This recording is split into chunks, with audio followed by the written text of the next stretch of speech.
한국에도 계엄령이 가능할까 아닐까 여기에 대해서 저번 편에 말씀드렸죠. 그때 여러분께 전해드린 말씀은 21세기 한국에서 계엄령이 가능하겠냐? 안 될 것이다. 이런 취지로 말씀드렸습니다. 실제로 21세기 선진 한국에서 예전처럼 어떤 정치인이 자기 편의에 따라서 계엄령 선포를 하고 그 계엄령이 효과적으로 작동한다. 이건 어렵죠. 또 그런 계엄령은 국회에서 바로 그 뒷날 해제해버리면 되는 것이고 또한 국민이 동의 안 하면 소용이 없다. 네, 그랬습니다.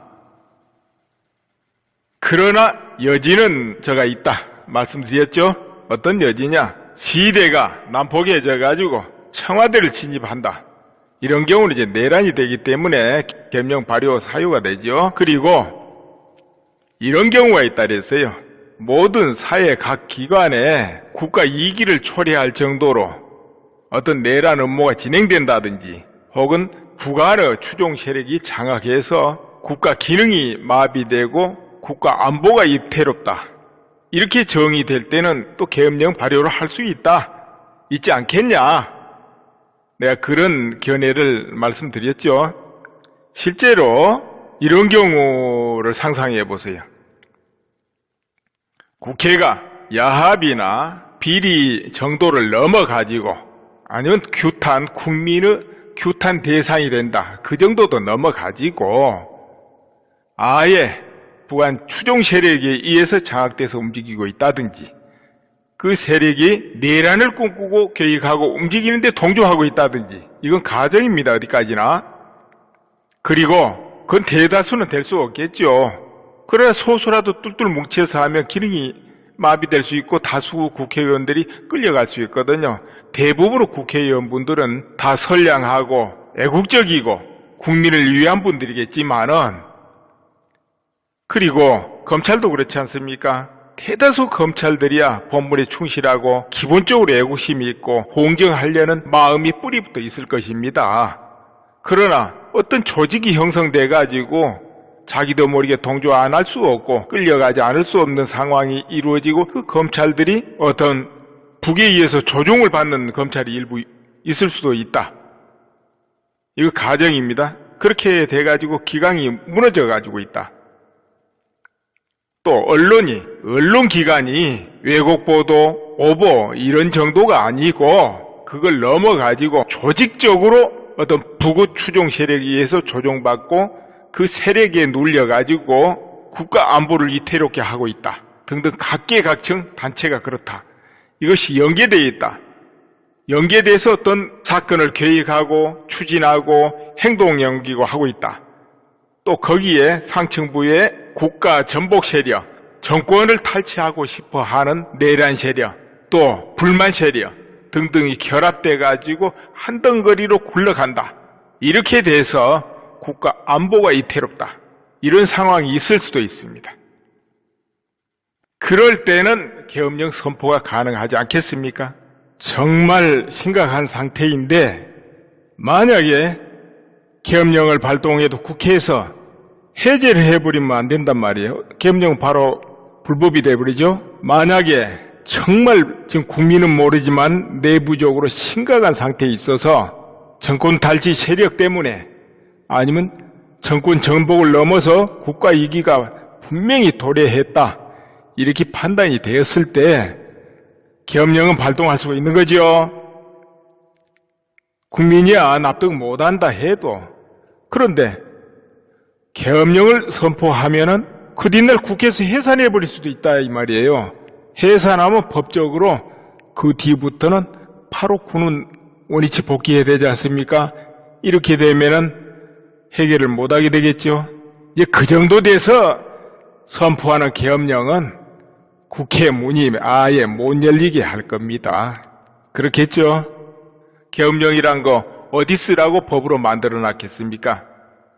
국가 안보가 위태로울 때, 국가를 유지하기 어려운 혼란이 지속될 때, 아니면 거대 음모가 작동하고 있어서 정상적인 합치로는 막을 수가 없을 때, 국민 질서가 엉망이 되고 범죄에 물들어서 특단의 조치를 안 하면 이 국가를 구제할 수 없을 때, 이거는 국민 다수가 어떤 범죄에 오염되거나 선동에 끌리거나 할 때도 해당될 수 있습니다. 이럴 때 계엄령이 발동될 수 있습니다. 계엄령은 국가를 구하라고 만들어 놓은 것이지 어떤 독재자가 독재를 강화하고 자기 편의를 위하라고 만들어 놓은 건 아니죠. 이런 상황이 있는가 없는가가 은밀하게 전개되고 또 계획되고 행동에 옮겨지는 것은 우리 국민들은 감지할 수가 없는 겁니다. 뉴스 방송 보고 정보를 얻는 국민들은 원래 감지할 수 없다 이렇게 보는 게 타당하죠. 오히려 대다수 국민은 전체적인 선동에는 굉장히 약합니다. 모두가 다 똑똑하죠. 우리 국민들 모두 똑똑합니다. 대학 안 나온 사람이 누가 있습니까? 다 대학 나오고 다 똑똑하고 다 옳지요. 그래도 은연중 정보의 세뇌라는 것은 무서운 겁니다. 자기도 모르게 저건 옳지 않아, 저건 옳아, 저건 잘못해 하면서 끌려가게 되는 겁니다. 젖어 들어가요. 가랑비에 옷 젖듯이 젖어 들어가는데 자기도 모르게 가치관이 바뀌어요. 그래서 휩쓸리고 선동당하는 거죠. 국민이 현명하고 다수 결정은 옳은데 그럴 리가 있냐 하지만 아니, 역사를 돌아보세요. 과거에 무수한 역사가 다 그렇게 이루어진 겁니다. 히틀러가 독일 국민을 장악하고 총통이 될 때도 그와 같았고요. 전쟁을 일으킬 때도 그와 같았고요. 국민 전부가 호응해서 전쟁 일으킨 거예요. 그때만큼은 그 국민들이 그게 옳다고 여겼거든요. 뒤에 가서는 그게 아니었는데 하고 후회를 했을지라도 그렇다는 것입니다. 공산주의가 전 세계를 휩쓸 때도 그랬어요. 모든 사람이 그 길이 옳다고 동참을 했어요. 누가 강제로 공산주의 운동에 동참해 그런 거 아니었어요. 한국에서 6.25 전후에 공산주의 그 바람이 불 때도 마찬가지였어요. 모든 사람들이 스스로 저것이 살 길이고 저것이 진리라고 동참한 거예요. 옳다고 여겼거든요. 왜냐하면 너무 그때 빈부 차이가 많고 또 귀천도 많았고요. 그리고 어떤 독재도 많았고 부패도 많았고 실제로 그랬던 시절입니다. 전 세계가 그런 시절이었기 때문에 일반 서민들 살 길이 없었다는 거죠. 그러다 보니까 똑같이 나눠주고 똑같이 쓰고 똑같이 대우받고 이거 얼마나 좋습니까? 듣기도 너무 좋잖아요. 그런 세상 만든다는데 그러니까 다 옳다고 동참한 거 아니에요. 막 휩쓸리면 그대로 가는 거예요. 지금 이 시각에는 안 그런 줄 압니까? 이 시각에도요.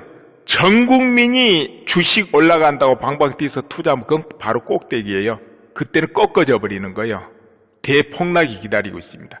또 전 국민이 한탄을 하고 절망하고 주식을 들고 있는 주식을 투매하고 내던지고 쬐끄만 지푸라기만한 그거라도 건지자고 내던지고 팔 때 그때가 바닥이에요. 정말 투자자 보고 있고 알고 있는 사람 그때 사는 겁니다.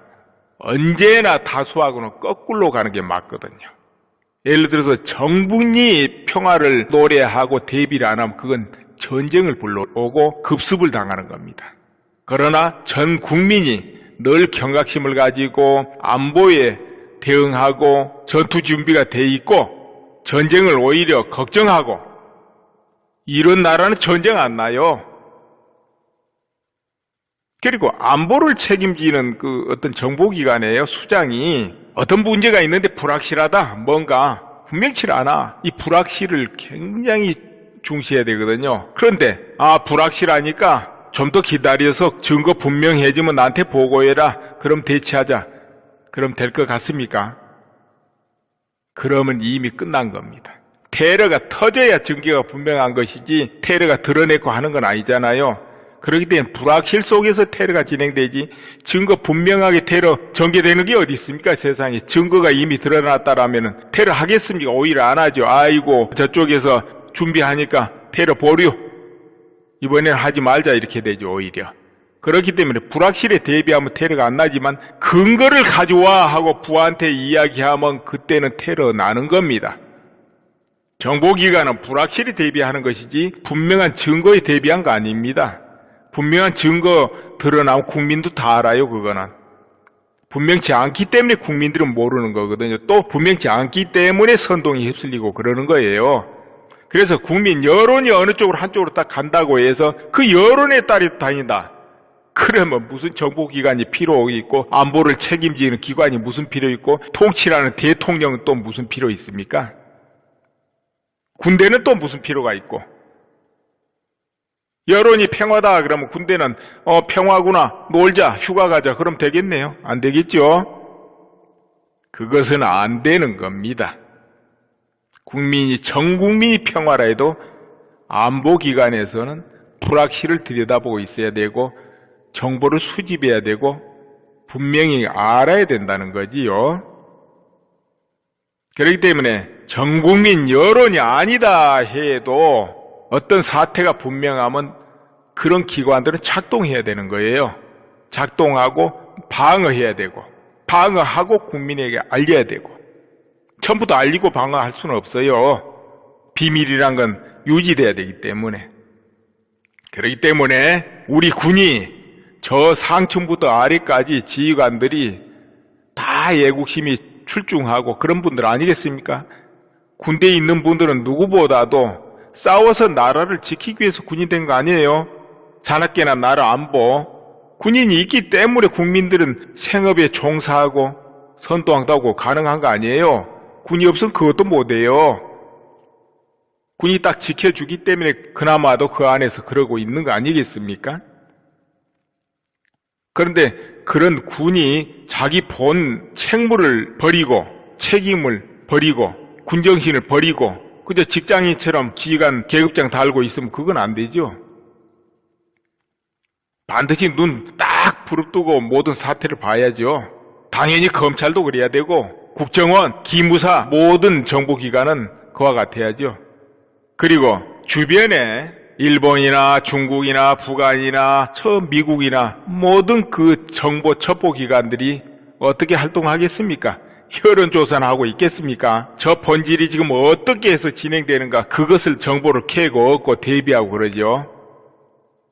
따라서 우리 모든 정보기관도 그러리라고 봐요. 이건 국민 여론하고는 상관없는 거예요. 여론이란 것은 바람과 같아서 또 알고 보면 그게 아니었나 하고 휙 바뀌어요. 그게 여론입니다. 그렇기 때문에 계엄령이라는 것은 한국 같은 나라에서는 국민이 다 원한다고 해도 발효되지 않을 수도 있고 국민이 반대해도 발효될 수도 있고 이런 성질을 가지고 있다. 이렇게 말씀드리는 거죠. 그리고 나라가 정상으로 작동되고 국정이 정상으로 돌아가게 되면은 이 최순실, 박근혜 대통령이 이런 사태 사건도 재조사할 수가 있게 되고 그럽니다. 그 사건이 정말 우발적일 수도 있고 누군가에 개입돼 가지고 어떤 목적을 두고 전개되고 거기에 수많은 세력이 이해관계와 어떤 목적과 합류해가지고 움직일 수도 있고 그러기 때문에 그런 것은 이제 국민이 알 수가 없는 것들 아니겠습니까? 그래서 그런 거는 다시 재조사가 이루어질 수도 있고 그래요. 지금 밝혀진 것과 다르게 또 재조사가 이루어질 수 있고 그런 성질을 가지고 있습니다. 만약 한국에 정말로 안보 위기가 있다. 내면에 내란 위기가 있다. 그렇게 되면은 그 모든 관계자들은 애국심이 남아있다면 구관리하겠죠. 국민 여론이 어떻게 됐거나. 그리고 그때 발효되는 계엄령은 어떤 계엄령이 되겠습니까? 길거리에서 교통정리하는 계엄령? 그런 건 아니겠죠. 그때의 계엄령은 물론 계엄령 딱 발효되면은 모든 언론은 검열받고 시위, 언론 자유 이거 제약받지요. 당연히 이건 계엄령법에 의해서. 그리고 사법부도 계엄군이 관장을 하게 되죠. 국회는 살지만은 어떤 내면의 문제가 다 있다 해가지고 계엄이 선포될 때 국회 바로 폐쇄 되죠. 그리고 주종 세력, 관련자, 비리 세력 모두 체포당하는 거죠. 그럼 영장 발부받아서 하고 그런 평화시와 갖겠습니까? 영장 발부 없어요. 조사, 세워라 가거라 1년이고 2년이고 3년이고 1심, 2심, 3심 가면서 때로는 합법적으로 빠져나가기도 하고 이런 거 거기서 안 통하죠. 어림도 없죠. 그러기 때문에 이런 계엄령은 한국과 같이 선진국에서는 거의 없는 거죠. 그러나 선진국이라도 한국같이 특수한 사정에서 안보 위기에 직결될 때는 발효가 가능하게 되는 거죠. 이것은 대통령이나 정보기관 모든 곳에서 정확히 판단해서 움직이는 것이죠. 여론하고 상관없이. 만약에 그런 기관들이 여론에 의해서 한다면 그런 기관은 이미 힘없는 거고 그런 계엄령 발효해도 소용없고 할 필요도 없죠. 그 외에는 한국에서는 계엄령을 발효한다. 말이 안 되는 거죠. 그랬다가는 어느 기관이 거기에 영을 받들고 움직이겠습니까? 안 움직여요. 군부대도 안 움직여요. 국민 여론이 겁나서 보다는 안보 위기가 아니라 판단할 때는 안 움직이는 거죠. 대혼란이 아니다 판단할 때는.